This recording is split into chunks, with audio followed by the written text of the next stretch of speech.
अस्सलाम वालेकुम, welcome back to my YouTube channel. आज है चैप्टर 3 की रिव्यू एक्सरसाइज। इसमें सबसे पहले है क्वेश्चन नंबर 2। इसमें हमारे पास उसी तरह से एक आपके पास सेट गिवन है R और एक सेट गिवन है S।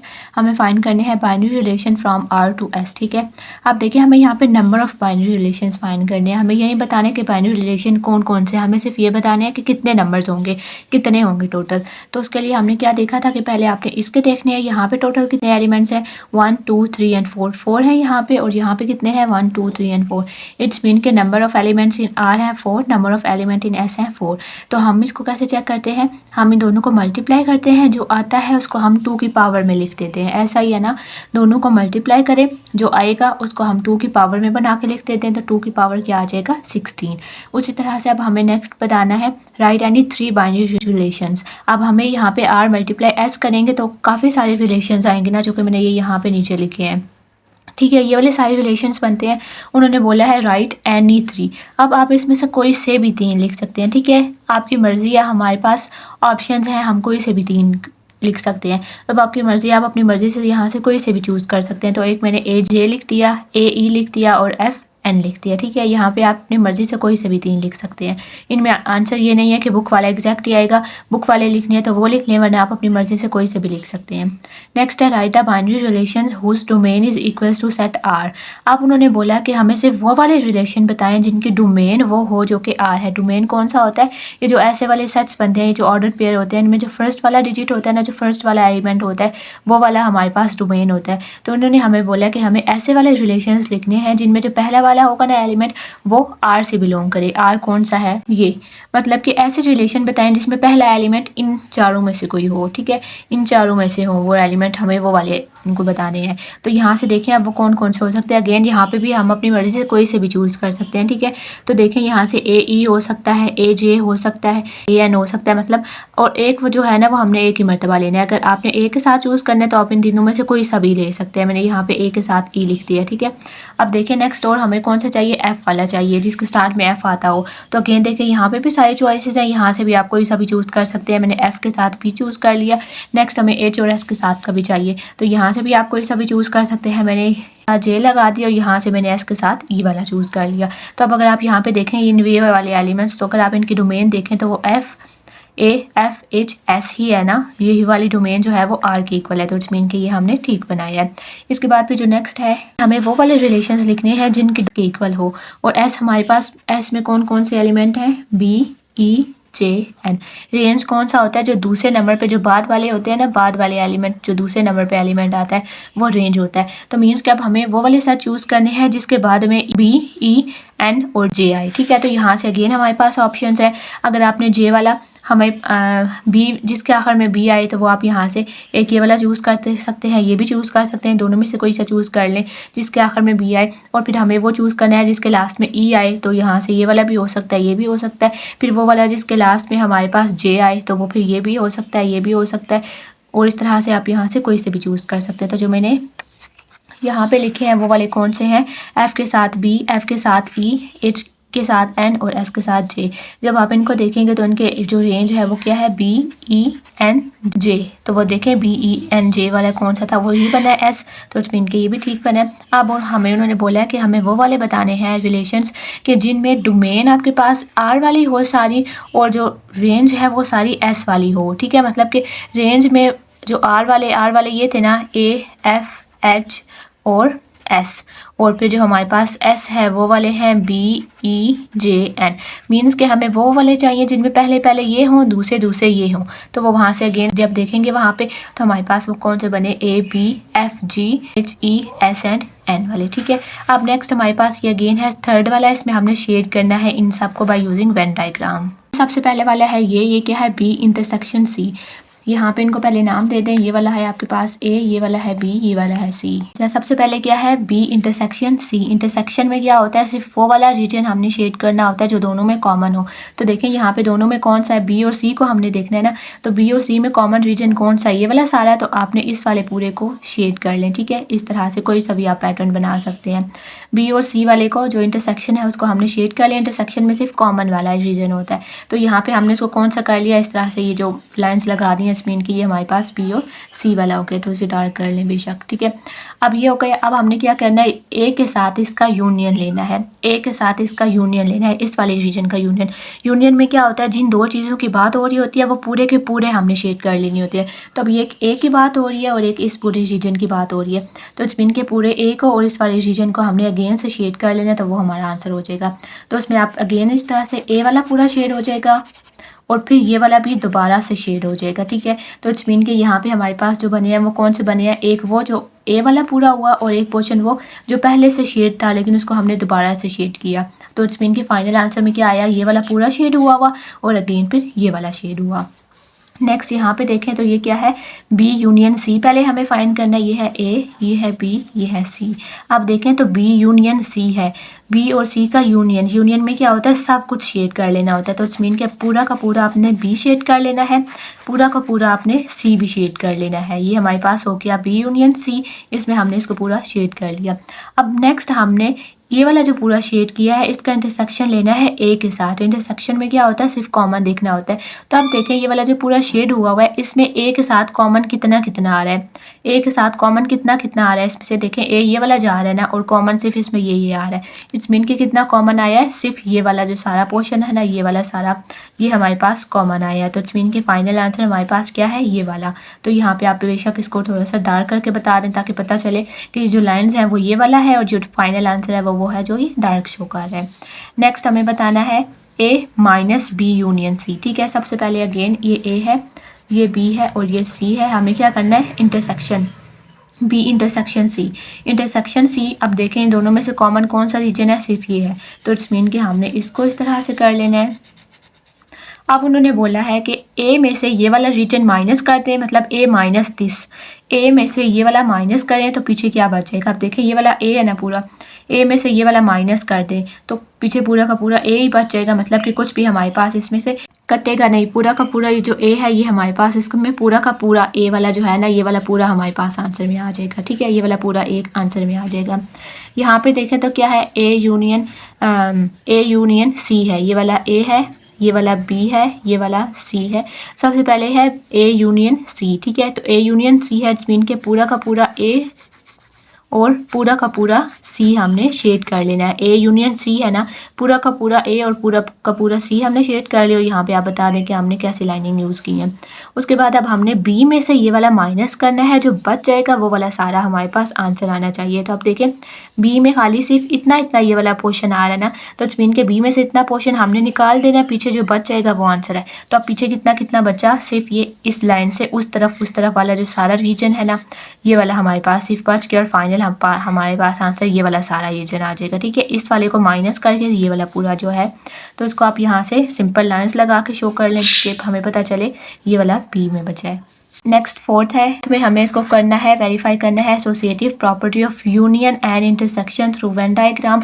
और एक्स हमारे पास ये है, वाई ये है और हमारे पास जी ये है। अब देखें तो ये हमारे पास दैट नोटेशन फॉर्म में गिवन है। पहले तो हमने देखना है कि एसोसिएटिव प्रॉपर्टी क्या होती है। एसोसिएटिव प्रॉपर्टी अगर यूनियन की है तो वो है एक्स यूनियन वाई यूनियन जी, और फिर एक्स को वाई के साथ लिखना है और फिर जी को हमने बाहर अकेला कर देना है। अगेन इंटरसेक्शन के लिए भी उसी तरह से इन दो को इंटरसेक्शन बना देंगे और जी को हमने अलग कर देना है यहाँ पे। उसके बाद दूसरी चीज़ हमने ये देखनी है कि ये सेट नोटेशन फॉर्म में और हमने इसको दूसरी तरह से लिखना है सिंपल फॉर्म में, ताकि हमें पता चले। तो अब ये देखिए उन्होंने क्या बोला है, एक्स जो है ना वो लेस देन 20 है। इट्स मीन कि एस जो है वो 19 तक है। और एस कहाँ से बिलोंग करता है, एन से। S belongs to N. N का मतलब है नेचुरल नंबर। नेचुरल नंबर कहाँ से स्टार्ट होते हैं, 1 से। इट्स मीन के एक्स जो है वो 1 से लेकर 19 तक के सारे नंबर्स हैं, लेकिन यहाँ पे क्या है, 2x है।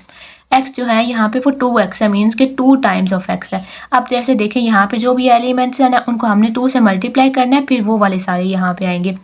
x जो है वो लेस देन 20 होना चाहिए, लेकिन उन सबको 2 से भी मल्टीप्लाई करते जाना है। तो यहाँ पे अगर देखें हम लेस देन 20 तो कौन कौन से आते हैं, 1 2 3 4 5 6 7 8 9 10 टिल 19। और फिर हर एक को आपने 2 से मल्टीप्लाई करते जाना है। 1 को 2 से मल्टीप्लाई किया 2, 2 को 2 से किया 4, 3 को 2 से किया 6, 4 को 2 से किया 8। ऐसे हमने हर एक नंबर को करते जाना है जब तक हम 19 पे पहुंचेंगे। तो 19 को जब हमने 2 के साथ मल्टीप्लाई किया तो हमारे पास क्या आ जाएगा, 38 आ जाएगा। 5 वाला है set of first 6 natural multiple of 3। Multiple क्या होता है, टेबल, ठीक है। मतलब मल्टीपल होता है इन टर्म ऑफ टेबल।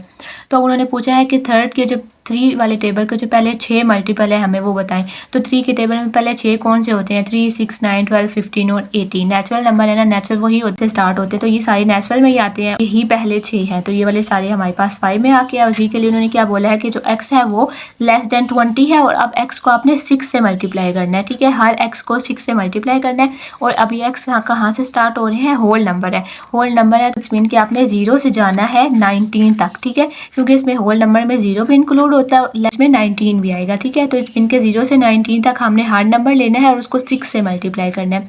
तो 6 को 0 के साथ मल्टीप्लाई करेंगे तो हमारे पास आएगा 0। ठीक है, उसके बाद फिर 6 को 1 के साथ मल्टीप्लाई करेंगे, 6, 12, 18। इस तरह से जब हमने 6 को 19 तक मल्टीप्लाई किया तो हमारे पास आया ये। अब हमने हमारे पास ये वाले सारे आ गए हैं। अब हमने देखना है कि हमें प्रूफ क्या करना था, ये वाला x union y union z और x union y union z, means कि हमने इन दोनों साइड्स को प्रूव कर। अच्छा, और जब आप वेन डायग्राम बनाएंगे ना तो आपने यहाँ पे एलिमेंट में लिखने हैं कि x और y के जो कॉमन एलिमेंट है वो यहाँ पे लिखते हैं, y और z के जो कॉमन एलिमेंट है वो यहाँ पे। और ये अच्छा, एक और बात ये कि हमें कैसे पता चलेगा हमने वेन डायग्राम बनानी कैसी है, तो ये हमें कैसे पता चलता है? इनके एलिमेंट्स को देखने से पता चलता है। अब जब हमने यहाँ पे देखा कि ये देखें x ये है, y ये है और z है, तो देखिए x वाले जो एलिमेंट हैं कुछ ना कुछ ये जैसे 6, 9 और 12, ये x वाले जो है ये इसमें भी मौजूद है और इसमें भी मौजूद है। मतलब कि एलिमेंट सेम एलिमेंट यहाँ भी है, यहाँ भी है, यहाँ भी है। इसमें कि ये तीनों जो है ना ओवरलैप करेंगे।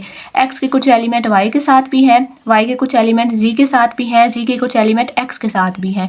तीनों के एक दूसरे में एलिमेंट हैं, तो मीन कि ये तीनों एक दूसरे के साथ ओवरलैप करेंगे। तो जो हमारे पास वेन डायग्राम होगी वो ऐसी होगी। और फिर आपने यहाँ पे जो ओवरलैप करेंगे ना, यहाँ पे जो कॉमन आएंगे वो फिर आपने यहाँ पे लिखने हैं। अब जैसे x और y के दरमियान हमारे पास कौन कौन से कॉमन आ रहे हैं? 6 आ रहा है कॉमन, 12 आ रहा है, 6 और 12 यहाँ दरमियान में इनको लिख देना है।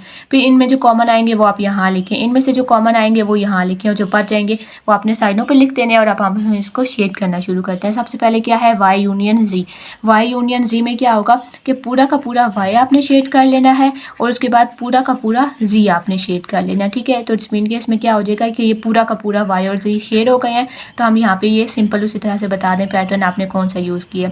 अब ये वाला जो सारा आया है इसके साथ हमने इसका यूनियन लेना, मीन्स कि x भी अब पूरा का पूरा शेड हो जाएगा, ये वाले भी पूरे के पूरे शेड हो जाएंगे। तो अब हम यहाँ पे पैटर्न चेंज कर लेते हैं। अब आप इनको इस तरह ऊपर से नीचे वाले ले आए, यहाँ से भी ये वाला भी अगेन हो जाएगा शेड और फिर ये वाला भी अगेन पूरा शेड हो जाएगा। तो इट्स मीन कि हमारे पास आंसर क्या आया? पूरा का पूरा जो तीनों है वो पूरी की पूरी शेड हो गई है लाइन से।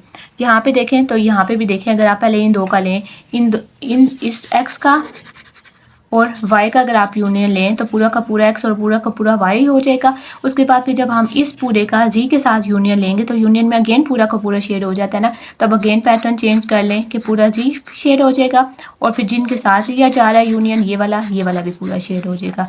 तो इट्स मीन कि अगेन हमारे पास ये सेम ही दोनों में देखें सेम ही लास्ट में आंसर आया ना कि पूरी पूरी तीनों सर्कल शेड हो गए हैं। तो इट्स मीन कि ये हमारे पास प्रूव हो गया, ट्रू है, यहाँ पे वेरीफाई हो गई है एसोसिएटिव प्रॉपर्टी ऑफ यूनियन। अब हम इंटरसेक्शन में देखते हैं। तो इंटरसेक्शन में क्या है? पहले हमें y इंटरसेक्शन z देखना है। तो y और z का इंटरसेक्शन कौन सा? सिर्फ ये वाला रीजन। तो इसको आप यहाँ पे सर्कल शेड कर लें। अब हमने इसका रीजन देखना है, इसको अब हमने इंटरसेक्शन लेना है। जो अभी आंसर आया है ये देखें, y इंटरसेक्शन z में ये आया है ना। अब जो आया है इसका अब हमने इंटरसेक्शन लेना है x के साथ।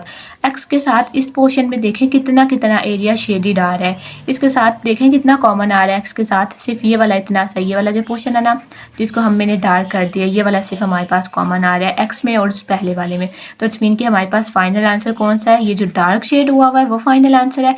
और यहाँ पे जो हमने इंटरसेक्शन लिया था इन दो का वो इस तरह से लाइन वाले हिस्से में। इट्स मीन कि हमारे पास फाइनल आंसर ये आया है। अब इस तरफ देखें, फिर जो ये वाला पोर्शन है तो इसमें देखें क्या है, x और y का पहले हमने इंटरसेक्शन लेना है तो उसमें हमारे पास इतना इतना कॉमन आ गया। अब ये वाला जो है इसका हमने लेना है z के साथ। तो देखें z के साथ इसमें से कितना कॉमन आ रहा है? सिर्फ ये वाला पोर्शन। तो इट्स मीन कि ये जो हमने लाइन्स लगा दी हैं ये वाला हमारे पास फाइनल आंसर है। तो देखें उस वाले में भी हमारे पास सिर्फ ये इतना सा रीजन ही आया था कॉमन, ये वाला, और इसमें भी उतना सा ही आया। इट्स मीन कि यहाँ पे भी ये वेरीफाई हो गया। नेक्स्ट अब हमें वेरीफाई करनी है distributive property of union over intersection. वो क्या होती है? ऑफ यूनियन ओवर इंटरसेक्शन है ना। तो इट्स मीन कि आपने पहले बाहर यूनियन लगाना है और अंदर इंटरसेक्शन लगाना है। उसके बाद फिर आपने ए यूनियन बी करना है, इंटरसेक्शन ए यूनियन सी, ये वाले आपने याद करने हैं सारे। अब ए ये है, बी ये है और सी ये है। अब देखें इनमें हमारे पास क्या है कि ये अगेन आपके पास तीनों ओवरलैप कर रहे हैं, क्योंकि जो 1 2 3 है ये वाले भी ए के साथ है। अच्छा, इसमें हमारे पास अब ये ओवरलैप कर रहे हैं। जो ए वाला है देखें 1 2 3 ये वाला भी सी के अंदर मौजूद है और जो बी वाला -1 -2 -3 है ये भी सी के अंदर साथ ओवरलैप कर रहे हैं। लेकिन ये वाले दोनों आपस में नहीं कर रहे, इन दोनों का आपस में कुछ भी कॉमन नहीं है, लेकिन इन दोनों का सी के साथ कॉमन है। तो मीन्स कि हमने इन दोनों को अलग अलग ही रखना है, लेकिन इन दोनों को हमने सी के साथ कॉमन बना के लगाना है। ठीक है, इस तरह से हो जाएगा। ये दोनों अलग हैं लेकिन सी इनके साथ कॉमन आएगा। अब हमने यहाँ पे इसके दोनों साइड्स को प्रूव करना है। तो पहले ये वाली साइड देखें, B intersection C. B intersection C में कौन सी आ रहा है, जो इन दोनों में कॉमन है वो रीजन कौन सा है, ये वाला इतना इतना। तो इसको आप यहाँ पे लाइनिंग लगा दें, इसको लाइन कर लगा दें, तो वो कितना आ गया, ये वाला सारा आ गया।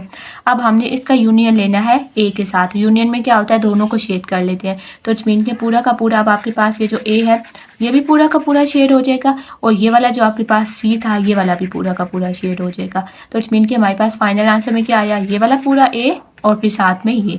तो अगेन आप यहाँ पे अपना पैटर्न यहाँ पे बता दें कि हमने इसको इस तरह से लाइंस लगा दी हैं। अब इस साइड जो हमने दिखाना है वो हमने इसका दूसरी साइड लगानी है। सबसे पहले हमें दिखाना है A union B. A union B है तो इट्स मीन कि ए और बी पूरा का पूरा शेड हो जाएगा। तो अगेन हम यहाँ पे इस तरह से लाइंस लगा दें, ए में भी पूरी और बी में भी पूरी। ठीक है, बी में भी पूरी, तो ए और बी पूरा ये यूनियन हो गया। नेक्स्ट हमें क्या दिखाना है, ए यूनियन सी। तो अगेन ए भी पूरा का पूरा कर लें और सी भी पूरा का पूरा कर लें। अब देखें तो अब जो पहले वाली लाइंस लगाई थी, ये वाली देखें, ये वाली जो लाइंस लगाई थी उनका हमने टेहरी वाली लाइंस के साथ देखना है कि क्या क्या कॉमन आ रहा है, कितना कितना रीजन आ रहा है कॉमन। तो देखें यहाँ पे वो वाले दोनों का ओवरलैप करें, यहाँ पे कॉमन आया हुआ है, और फिर यहाँ पे भी देखें भाई यहाँ पे वो वाली लाइंस भी जा रही है और फिर यहाँ से ये भी जा रही है। तो इट्स मीन कि अगेन ये वाला पूरा रीजन और अगेन ये वाला रीजन यहाँ पे ओवरलैपिंग हो रही है। तो इट्स मीन कि फाइनल आंसर में हमारे पास यहाँ वाले में हमने क्या किया, ऐसी सीधी लाइंस लगाई हैं, यहाँ वाले में हमने इस तरह की लाइंस लगाई हैं। तो इंटरसेक्शन में हमने वो वाली रीजन देखनी है जहाँ पे ये दोनों एक दूसरे को इंटरसेक्ट कर रहे हैं। तो वो कौन सा है, जहाँ पे सीधी भी है और जहाँ पे इस तरह भी है, तो वो ये वाला और ये वाला। तो देखें दोनों में यही वाले आंसर आए हैं, तो ये हमारे पास वेरीफाई हो गया है। अब जो अगला वाला है उसमें हमने इंटरसेक्शन ओवर यूनियन करना है, मीन्स के पहले इंटरसेक्शन और फिर यूनियन आना चाहिए। इसके वेन डायग्राम में देखें तो अगेन ये वाले और ये वाले जो है ना आपस में कुछ ना कुछ ओवरलैप है। ये देखें C D E, it's mean के ये वाले दोनों ओवरलैप होंगे और ये वाला तो बिल्कुल ही अकेला है, तो इसको हमने अलग बना देना है। अब यहाँ पे देखें सबसे पहले क्या करना है, क्यू यूनियन आर। क्यू और आर का यूनियन लेना है, मीन्स के दोनों को आपने पूरा पूरा शेड कर लेना है। क्यू को पूरा इस तरह से लाइंस लगा दें और आर में भी आपने पूरी की पूरी इस तरह से लाइंस लगा देनी है, और वो आप इनको यहाँ पे मेंशन कर दें कि हमने इस तरह से लाइन लगाई है। अब हमने उसको इंटरसेक्शन लेना है पी के साथ, मीन्स ये वाली जो लाइंस लगाई हैं इनमें से जितना जितना पी के साथ कॉमन आ रहा है सिर्फ हमें वो बताना है। तो सिर्फ ये इतना इतना पी के साथ कॉमन आ रहा है, तो यहाँ पे अब हम ऑपोजिट लाइंस लगा देते हैं। तो मीन की सिर्फ आंसर में क्या आया, ये वाला पोर्शन जो यहाँ पे ऐसी वाली लाइन्स है। यहाँ पे अब हमने इस तरफ देखना है, तो पहले पी इंटरसेक्शन क्यू देखें। पी और क्यू के इंटरसेक्शन में सिर्फ ये दरमियान वाला रीजन आ रहा है ना, तो इट्स मीन के यहाँ पे आप बता दें कि हमने ऐसी लाइंस लगाई हैं। उसके बाद अब हमने क्या करना है, पी इंटरसेक्शन आर। देखें पी और आर में तो कुछ भी कॉमन नहीं है, इट्स मीन कि इस वाले आंसर में ये एम्प्टी ही रहेगा। ठीक है, उसके बाद अब हमने इसका पूरा यूनियन ले लेना है। अब हमारे पास इसमें सिर्फ ये वाला रीजन आ रहा है। ठीक है, और जब हमने इसका इंटरसेक्शन लिया, पी का इंटरसेक्शन अगर हम क्यू के साथ लें तो कुछ भी नहीं आता है, एम्प्टी आंसर आएगा।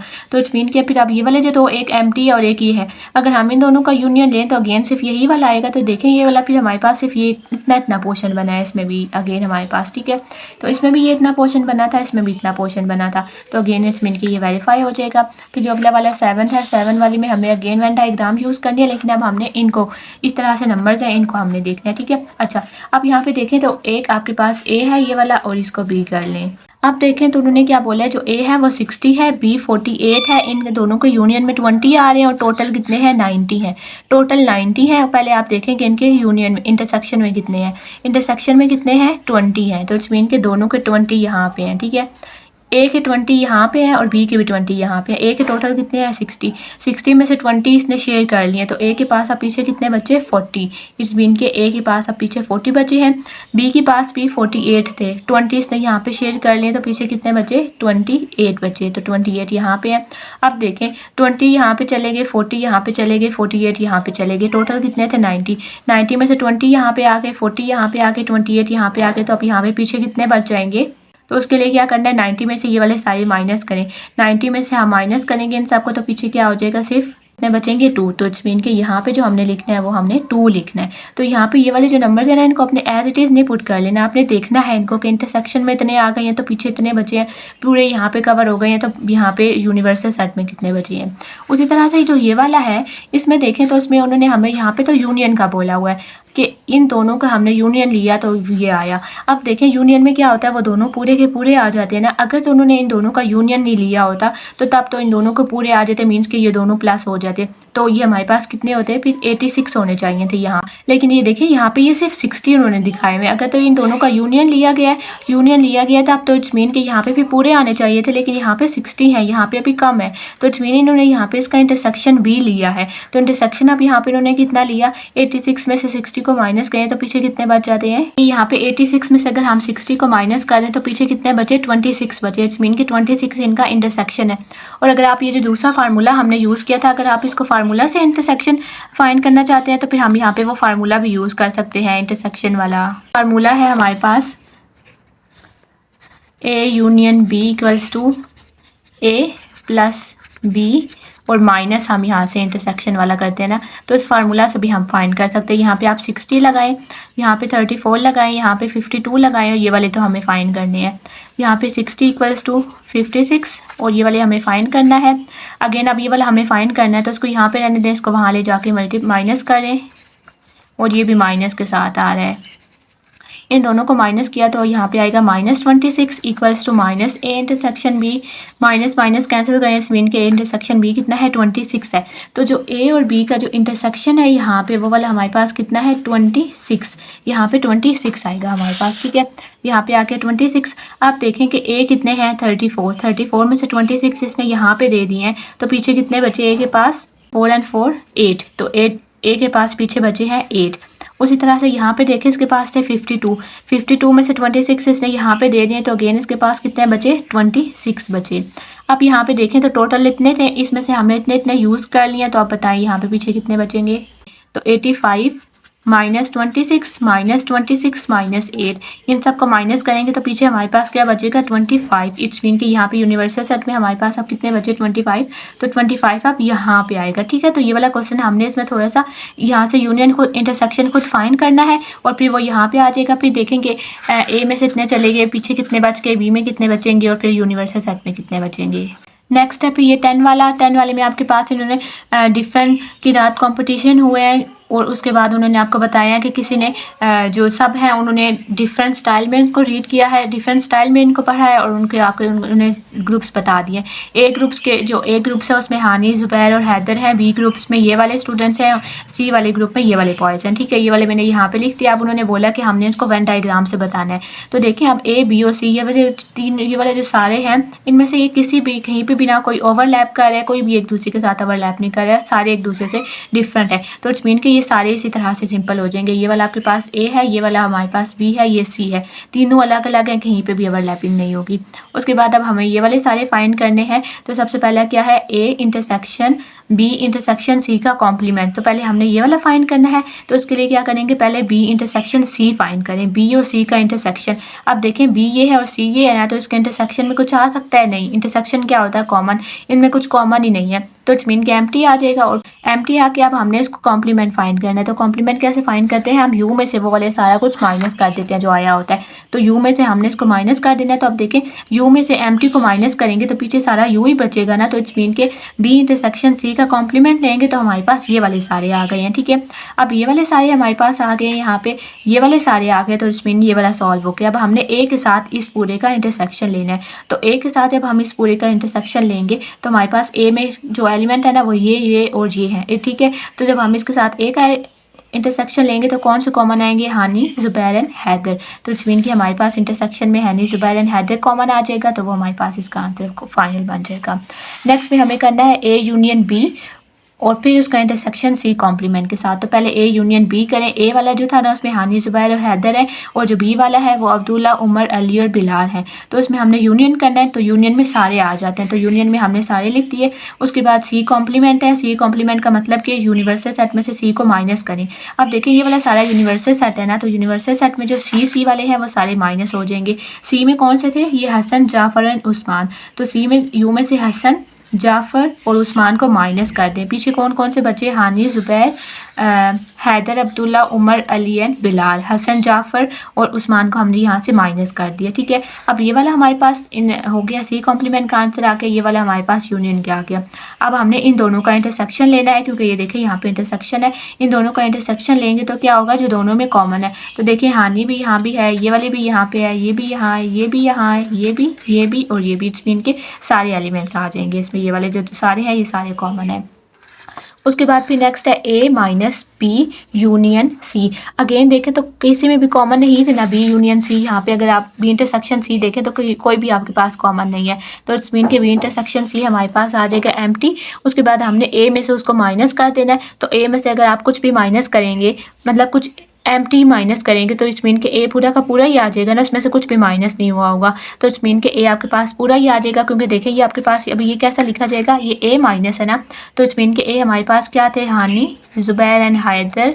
उनमें से हमने कुछ भी माइनस नहीं करना, कुछ भी माइनस नहीं करना, और जो बच जाते हैं वो आंसर आता है ना, तो कुछ भी माइनस नहीं किया तो ये वाले तीनों बच गए, तो ये आंसर आ गए। फिर है हमारे पास ए यूनियन बी। ए और बी का यूनियन लिया तो ए और बी यूनियन वाले सारे आ गए हैं। अब हमने ए में से ये वाले माइनस कर देने हैं, तो ए हमारे पास क्या था? हानि, ज़ुबैर एंड हैदर। उसमें से हमने ये वाले माइनस कर देने हैं, तो इसमें से अब हमने वो वाले माइनस कर देने हैं जो यहाँ मौजूद है, तो इसमें इनके हैदर भी माइनस हो गया, ज़ुबैर भी माइनस हो गया, और ये वाला ये भी माइनस हो गया, हानि भी। इसमें के ये तीनों माइनस हो गए हैं, तो अब ए में कुछ बचा ही नहीं है, तो ये यहाँ पे एम्प्टी हो जाएगा। नेक्स्ट पे आपके पास ये है, तो इसमें जो सारा डाटा वो ये है कि टोटल स्टूडेंट आपके पास 100 हैं, जिसमें से मैथ्स जिन्होंने पास किया है वो 45 हैं, साइंस सब्जेक्ट 40 ने पास किया है, हेल्थ वाला 50 ने। फिर जो मैथ और साइंस बोथ, अच्छा देखें जो आपके पास बोथ होता है ना, बोथ में हमने हमेशा इंटरसेक्शन लेना होता है। ठीक है, तो बोथ की बात है, इट्स मीन कि उन्होंने क्या बोला था कि यहाँ पे 12 वर pass in math and science, 12 pass in math and science, मतलब दोनों में वो पास हुए हैं ना, तो हमने वहाँ पे इनका इंटरसेक्शन लिया। फिर इनका इंटरसेक्शन 12 15 है, इनका इंटरसेक्शन 20 है, और फिर वो जो तीनों में पास हुए हैं, ठीक है, इसमें भी और इसमें भी तीनों में पास हुए हैं, तो इट्स मीन के वो हमारे पास कितने हैं? 5। अब हमने इनको इस तरह से दिखाना है वेन डायग्राम में, तो इसमें देखें आपके पास ये जो लास्ट वाला है, हमें यहाँ से पता चला कि ये तीनों पास है, मतलब तीनों में कुछ ना कुछ कॉमन है, ये तीनों हमारे पास इंटरसेक्ट कर रहे हैं, तो इट्स मीन के ये आपके पास तीनों ओवरलैप करेंगे कि कुछ ना कुछ ये, कुछ ना कुछ ये और कुछ ना कुछ ये, तो इसलिए ये तीनों ओवरलैप करेंगे। और आपने फिर इनके एलिमेंट्स भी लिखने हैं, जो जितने यहाँ और फिर जो यहाँ बच जाएंगे। इसमें थोड़ा सा मुश्किल होगा ये, लेकिन इसको समझने की कोशिश करें। सबसे पहले ये आप देखिए एम और एस के साथ कॉमन, इन दोनों में कॉमन गिरा है। एम और एस में कितने हैं कॉमन? 12, तो हमने यहाँ पे अगर पूरा का पूरा 12 लिख दिया। ठीक है, इन दोनों में कॉमन है 12, तो 12 हमने यहाँ पे लिख दिया। फिर एस और एच में कितना कॉमन है? 15, ये देखें 15 है ना, तो हमने 15 यहाँ पे लिख दिया। और फिर एम और एच में कितना कॉमन है? 20, तो 20 हमने यहाँ पे लिख दिया। ठीक है, 20 आ गया यहाँ। अब देखें तो इनमें तीनों में कितना कॉमन है? 5, तो वो वाला रीजन जो तीनों में आ रहा है, ये वाला है ना, जो इसके साथ भी है, ये इसमें भी आ रहा है, इसमें भी आ रहा है, तो यहाँ पे कितना है? 5, तो यहाँ पे है 5। अब देखें तो अब हमने तीनों मतलब इसके साथ भी लिख दिया, सबके साथ अलग अलग देखे। अब इसको दोबारा से अगर हम देखें तो एम और एस के साथ हमारे पास कितने हैं कॉमन? 12। लेकिन यहाँ पे अगर हम एम और एस के साथ यहाँ पे देखें तो हमारे पास यहाँ पे कितने बन गए हैं? 12 + 5 17। अब हमारे पास ये कॉमन 17 बन गए हैं, तो यहाँ पे 17 तो नहीं होने चाहिए थे ना, यहाँ पे तो इनके दरमियान में टोटल होते ही सिर्फ यहाँ पे सिर्फ 12 कॉमन है, यहाँ पे दोनों के दरमियान इस तरह से, तो दोनों में 17 कॉमन हो गए हैं। तो अब ये 5 तो यहाँ पे आएगा ही आएगा, लेकिन अब यहाँ पे देखें कि हम इसको क्या चेंज कर सकते हैं, तो यहाँ पे 7, यहाँ पे ये 5 आ जाएगा, तो यहाँ से हमने इस 12 को फिलहाल हटा लें। ठीक है, क्योंकि ये इन दोनों के दरमियान की कॉमन है ना, तो अब यहाँ पे अगर हम यहाँ पे 12 को हटाएंगे तो देखें 5 तो मौजूद है, 5 में क्या ऐड करेंगे तो 12 आ जाएगा 7। तो इट्स मीन कि यहाँ पे अब जो हमने लिखना है ना यहाँ पे, तो वो वाला आपने अब यहाँ पे 12 नहीं लिखना, यहाँ पे हमने 7 लिखना होगा। क्यों? क्योंकि आप देखिए अगर आप 7 + 5 करेंगे तो 12 होगा, तो देखें ये वाला और ये वाले दोनों के दरमियान इंटरसेक्शन में 12 ही आ रहा है ना, 7 और 5 से 12 आ रहा है, और इसमें भी 5 है, तो इट्स मीन कि वो ठीक हो जाएगा। तो फिर हमने क्या करना है, अब यहाँ पे 12 नहीं आएगा, यहाँ पे 7 आएगा। हमने इस तरह से हर एक को चेंज करना है। अब फिर 12 रेज हो गया, यहाँ पे लगा दें 7, और अब अगर आप इसको टोटल देखें ना, 7 भी है और 5 भी है, तो ये 12 भी बना, हमारा काम हो गया और ये मसला भी नहीं बना। अब यहाँ पे आके देखें आगे, अगर हम एस और एच की बात करें तो इसमें ये वाले 2 एलिमेंट्स आ रहे हैं ना एस और एच में, 5 और 15, तो 5 और 15 तो 20 हो जाते हैं। हमें अगेन यहाँ पे सिर्फ 15 चाहिए, और यहाँ पे तो ये 20 आ रहा है, तो अगेन देखें 5 तो यहाँ पे रहेगा ही रहेगा। 5 में मजीद कितने ऐड करें तो हमारे पास 15 आता है 10। इट्स मीन कि यहाँ पे कितने बचेंगे, यहाँ पे 10 आएंगे। ठीक है, तो यहाँ पे हमारे पास आ गया 10। ये वाला भी आप देखें तो टी हो गया है। एच और एस में हमारे पास कितने कॉमन है, 15 कॉमन है और 5 तो वहाँ पे रहा ही रहा है। अब यहाँ पे देखें तो इनमें हमारे पास इन दोनों के दरमियान में कितने बन गए हैं, एच और एम के दरमियान में 25 बन गए हैं। हमें कितने चाहिए, 20 चाहिए। 5 तो मौजूद है तो 5 में कितने ऐड करेंगे तो 20 है 15। तो इसमें के वहाँ का भी आपने चेंज कर, यहाँ पे हमारे पास है अब 15। ठीक है, अब देखें तो अब आपके पास ये सारे के सारे ठीक हो गए हैं इंटरसेक्शन वाले। अब देखें तो यहाँ पे पीछे कितने बचे हैं, एस में से 10 यहाँ पे चले गए। ठीक है, एस में से 10, एस टोटल एस में कितने थे, 40 थे। यहाँ पे देखिए एस में टोटल 40 हैं। 40 में से 10 यहाँ पे चले गए, 12 वहाँ पे चले गए। करें 40 में से 10 को माइनस करें और 12 को माइनस करें। तो पहले 40 में से 10 को माइनस हमने किया तो हमारे पास 30 आ गया। 30 में से 12 को माइनस करेंगे तो हमारे पास कितना बचेगा, 18। तो इट्स मीन कि अब इसके पास 18 बचे हैं। उसी तरह से अब इनको चेक करें। 8 से हमारे पास टोटल कितना था, 50। 50 में से 10 यहाँ पे शेयर कर दिए, 5 यहाँ पे शेयर कर लिए और 15 यहाँ पे। तो टोटल इसने कितने शेयर कर लिए, 5 एंड 15 एंड 5 20, 20 एंड 30। 30 शेयर कर लिए 50 में से, तो पीछे कितने बचे, 20। तो यहाँ पे आएगा 20। यहाँ पे देखें इसके पास टोटल है 45, ऊपर है 45, टोटल इसके पास है 45। 45 में से इसने 5, 5 और 7 शेयर कर लिए, मीन्स के 20 और 27 शेयर किए तो पीछे कितने बच गए, 18। तो यहाँ पे आएगा 18। उसके बाद फिर आप उन्होंने हमसे नेक्स्ट में पूछा है कि how many students pass at least one subject. At least का मतलब है कम अज़ कम, या ये मतलब या साइंस पास कर लिए या मैथ पास कर लिए या उन्होंने हेल्थ पास कर लिए, कुछ ना कुछ ज़रूर। या वाली चीज़ आ गई है तो जहाँ पे हम या यूज़ करते हैं, ये चीज़ या हेल्थ या मैथ उन्होंने पास किया या साइंस पास किया या हेल्थ पास किया, कुछ भी। तो यहाँ पे क्या वर्ड यूज़ हुआ है, और का या का। तो इसमें हमने क्या यूज़ करना होता है, इसके लिए क्या होता है, यूनियन। तो इस मीन कि हमने अब वो फाइंड करना है जो तीनों का यूनियन होगा। ठीक है, तो ये वाला हमारे पास फार्मूला है, A union B union C equals to n of A plus n of B n of C minus A intersection B minus B intersection C minus A intersection C और फिर तीनों का इंटरसेक्शन। तो अब हमने उसको यहाँ पे अपने अल्फाबेट के अकॉर्डिंग चेंज कर लिया और यहाँ पे अब सारी अपनी वैल्यूज लगा दें। पहले सारों को सॉल्व करना है। हमारे पास क्या आ जाएगा, 135 माइनस 12 माइनस 15 माइनस 20 प्लस 5। सबको सॉल्व किया तो हमारे पास 93 आ गया। इट्स मीन के 93 वो हैं जो कहीं ना कहीं कुछ ना कुछ एटलीस्ट वन सब्जेक्ट उन्होंने पास किया है। अब उन्होंने बोला कि वो स्टूडेंट बताएं जिन्होंने कुछ भी नहीं पास किया। तो टोटल में से जिन्होंने कुछ ना कुछ पास किया उनको हम माइनस कर लेंगे, तो पीछे वो बचेंगे जिन्होंने कुछ भी पास नहीं किया। तो कितने हैं, 7।